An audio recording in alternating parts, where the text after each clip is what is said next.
All right, let's talk about something huge that's happening right now. We're seeing a massive shift with Gen Z, the first generation that, grew up with a smartphone in their hand.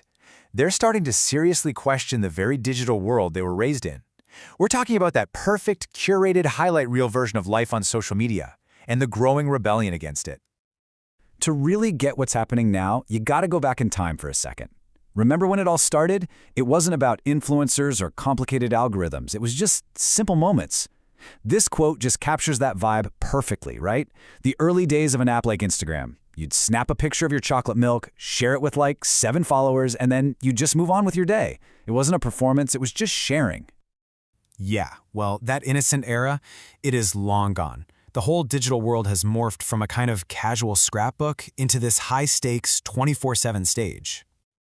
And that brings us right to our first big idea, this constant, draining pressure to perform. What used to be a simple act of sharing has turned into a relentless performance of perfection. There's actually a term for this. It's called identity curation. And what's so powerful about this definition is that it frames it as a full-time job.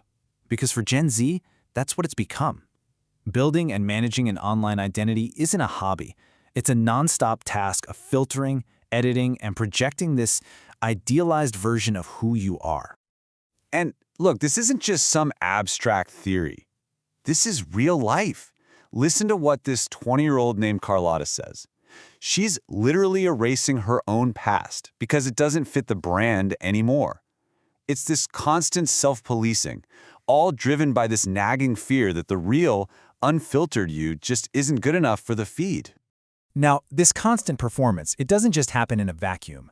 It exists inside what a lot of experts are now calling an ecosystem of harm, a system that has a very, very real human cost. Think about it. These platforms are not neutral. They are meticulously, brilliantly designed to keep you hooked. Things like the infinite scroll, the autoplay videos, those little red notification bubbles, none of that is there for your benefit. It is all engineered to capture and hold on to your attention, usually at the expense of your own well-being. So while the companies are raking in profits from our attention, what's the actual price we pay? What is the human cost of all this?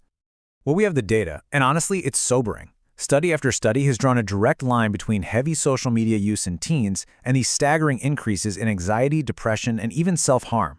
This isn't just a guess. It's a documented public health crisis. And this just reinforces what researchers like Jonathan Haidt have been warning us about for years. If you actually map the explosion of mental health struggles among young people, the timeline lines up almost perfectly with the exact moment smartphones put these super addictive platforms into every single teenager's pocket. And we have to be really, really clear about this part. These awful outcomes aren't an accident. They are not a bug in the system. They are a feature. This is the predictable result of a business model that's designed for profit, not for people. The system is working exactly as it's supposed to. And this is where things start to get interesting and even hopeful. Out of this crisis, a really powerful counter-movement is starting to emerge. A generation that was raised on filters is now absolutely desperate to find something real. This quote just nails it, doesn't it? It gets right to the heart of the whole thing. After all those years of performing perfection, there's this deep, profound hunger for connections that are real, for places where it's okay to be messy and imperfect and just, human. And this collective exhaustion, it has a name.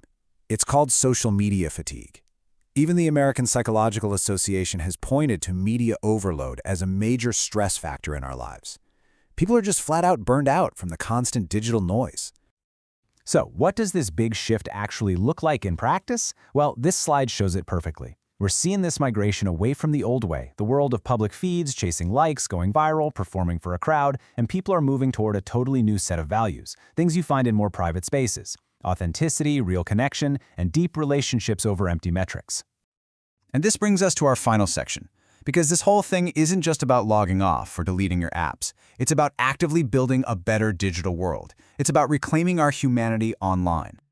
This is the voice of a generation that sees the problem crystal clear. They basically feel like they've been unwilling test subjects in this giant social experiment, and now they're demanding a seat at the table to help design what comes next.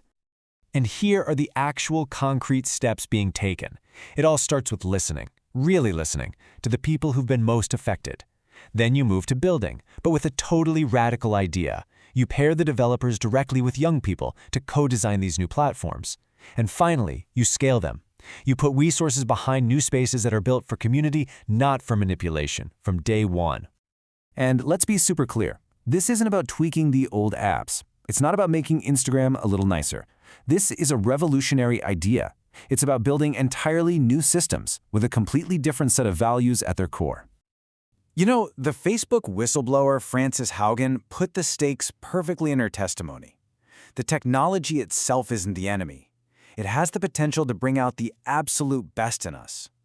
But the way it's set up right now, it's incentivizing the exact opposite.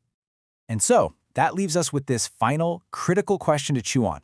The first wave of social media was built for young people, but it was done without their input, without their consent, and without their well-being in mind. So, what happens now? What could we create if that same generation takes the lead in rebuilding it with them? That's the challenge and, frankly, the hope for our entire digital future.